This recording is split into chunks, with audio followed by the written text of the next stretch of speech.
मधुपुर नामक गांव में मीरा अपने माता पिता के साथ रहती थी। मीरा अपने माता पिता की इकलौती संतान थी। मीरा का पिता केशव अपने ही घर पे बच्चों को ट्यूशन पढ़ाया करता था। ट्यूशन के पैसे से उसे जो आमदनी होती थी उसी से उन लोगों का गुजारा चल रहा था। मीरा माँ दुर्गा की बहुत बड़ी भक्त थी। गांव में ही माता दुर्गा का मंदिर था, जहां मीरा रोज सुबह सुबह जाती और मंदिर की साफ सफाई करती और पूजा करती। उसके बाद ही घर आती थी और कुछ खाना खाती थी। ये सिलसिला काफी वर्षों से चल रहा था। मीरा लगभग अब शादी की उम्र की हो चुकी थी। अरे मीरा बेटी, आज सुबह सुबह मंदिर की साफ सफाई कर दी? हाँ पंडित जी, आज घर पे माँ के साथ कुछ काम है, इसलिए मैंने सुबह सुबह ही मंदिर की साफ सफाई करके पूजा कर ली। ठीक है पंडित जी, अब मैं चलती हूँ। हाँ हाँ बिटिया, खुश रह, सुखी रह। मीरा एक संस्कारी और शांत स्वभाव की लड़की थी। मीरा में वो सारे संस्कार थे जो एक लड़की में होनी चाहिए। मीरा 12वीं की परीक्षा समाप्त कर ग्रेजुएशन की तैयारी कर रही थी।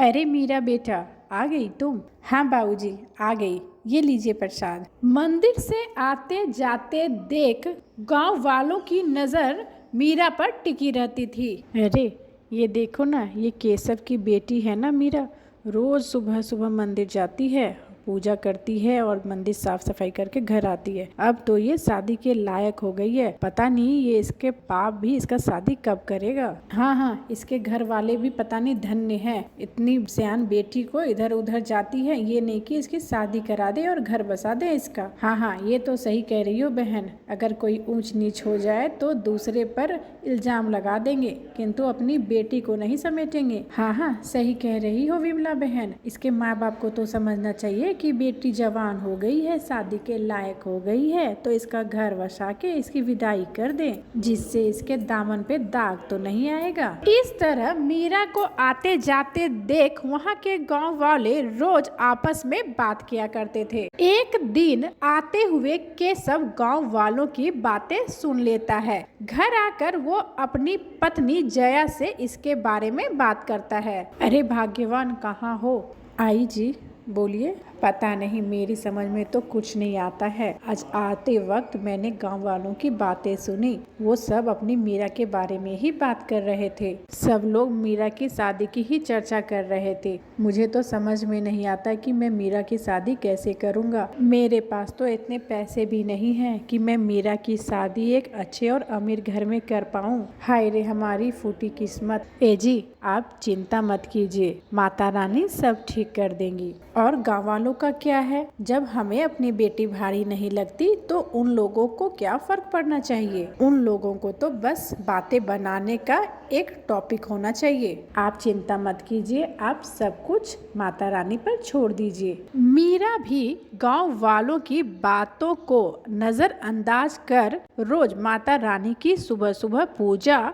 और मंदिर की साफ सफाई करने जाती थी। एक दिन जब मीरा मंदिर की साफ सफाई कर पूजा करके वापस लौट रही होती है, तब पंडित जी मीरा से बोलते हैं, मीरा बिटिया जरा 1 मिनट रुकना। हाँ पंडित जी, बोलिए। मीरा बिटिया, कल माता रानी का भंडारा है। अपने गांव के जो वो चौधरी साहब है ना, उनकी कोई मन्नत थी, इसलिए वो माता रानी का भंडारा करवा रहे हैं। मैं तुम्हें बोल रहा था कि तुम अपने माता पिता को कल मंदिर लेते आना, वो दर्शन भी कर लेंगे और भंडारा का प्रसाद भी खा लेंगे। इसलिए बेटी कल अपने माता पिता के साथ ही मंदिर आना। ठीक है पंडित जी, मैं उन्हें बोल दूंगी और साथ में ले भी आऊंगी। दूसरे दिन चौधरी साहब अपनी पत्नी और बेटे के साथ मंदिर में पहुंचते हैं। मंदिर में धूमधाम से पूजा की तैयारी चल रही थी। इसके बाद चौधरी साहब माता रानी की आरती और पूजा करते हैं। पूजा आरती के बाद सभी गांव वालों को भंडारा का भोजन खिलाया जाता है, जिसमें मीरा भी अपने माता और पिता के साथ पहुंची थी। पूजा के दौरान मीरा पंडित जी की बहुत मदद करती है। मीरा के इस स्वभाव को चौधरी साहब का बेटा विराज बहुत ही ध्यान से देख रहा था। विराज को मीरा बहुत पसंद आती है। पूजा और भंडारे के बाद सभी लोग अपने अपने घर पहुंच जाते हैं। घर जाने के बाद विराज अपने पापा से बात करता है। पापा, माँ, मुझे आप दोनों से कुछ बात करनी है। हाँ बेटे, आओ, बोलो क्या बात है। पापा, आज जब हम लोग मंदिर गए थे सुबह सुबह, तब आपने उस लड़की को नोटिस किया जो पंडित जी की मदद कर रही थी?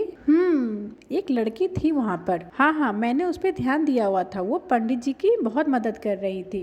बहुत संस्कारी लड़की लग रही थी। हाँ, मैंने भी देखा था उसे। अच्छी लड़की लगी, संस्कारी है। पापा, मुझे उसी लड़की से शादी करनी है। मुझे वो लड़की बहुत पसंद आई है। विराज, ये क्या बोल रहे हो तुम?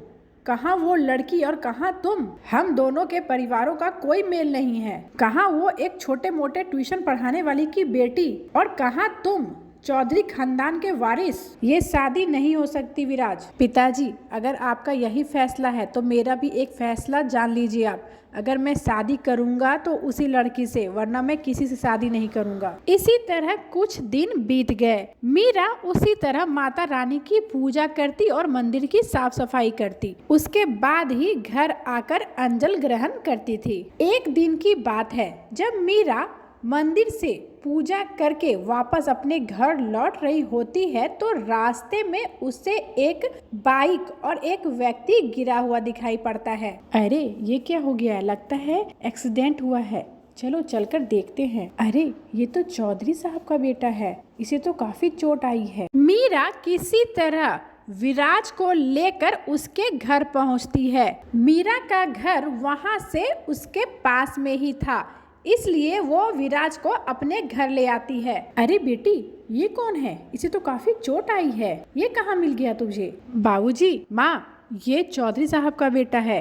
जब मैं मंदिर से आ रही थी ये मुझे गिरा हुआ मिला, इसलिए मैं इसे अपने घर ले आई। ठीक है बेटा, पहले इसे यहाँ सुलाओ। माँ, तुम एक कटोरे में गर्म पानी ले आओ। उसके बाद मीरा विराज की बहुत देखभाल करती है। विराज के हाथों पर भी काफी चोट लगी थी। मीरा रुई से उसके चोट को साफ सफाई कर वहां पे दवाई लगाकर अपने से बैंडेज कर देती है।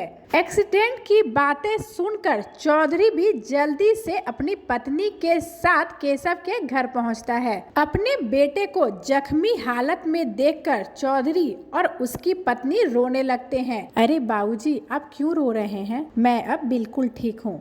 ये देखिए, मुझे कुछ नहीं हुआ है। माँ, आप ही शांत हो जाइए, मैं बिल्कुल ठीक हूँ माँ। और एक बात बोलूं पिताजी, अगर आज ये मीरा नहीं होती तो पता नहीं क्या होता। ये तो सही समय पे पहुँच गई और मुझे अपने घर ले आई। चौधरी का भी घमंड टूट चुका था। वो केशव से बोलता है, केशव, मैं कैसे तुम्हारा शुक्रिया अदा करूं? मुझे कुछ भी समझ में नहीं आ रहा है। अगर आज तुम्हारी बेटी नहीं होती तो पता नहीं आज क्या हो जाता।